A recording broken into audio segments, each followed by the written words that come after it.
Hello viewers, today I was telling about how to fix Madden NFL 21st starters not playing sports. Turn off the progressive fatigue. In franchise mode, the progressive fatigue settings stimulates the effects of the playing multiple games in a row, causing the players to get tired and need to reset and adjust the fatigue slider. The fatigue slider determines how to quickly players get tired during a game. If the if this is set too high, it can cause players to get tired so quickly and need to rest. And if they are not actually fatigued, and check auto subs. Auto subs are the settings that determine which players are automatically subbed in and out of the game based on their fatigue level.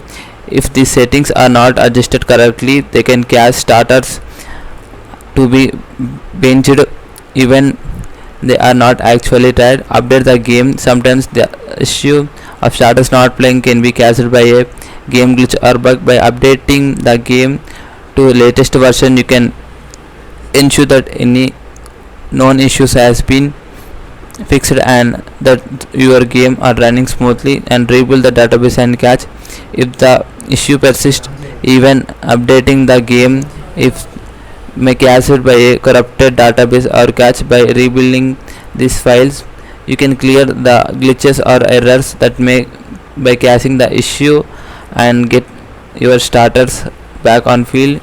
And repair the epic game file in the Windows PC and repairing the epic games files. Thanks for watching us.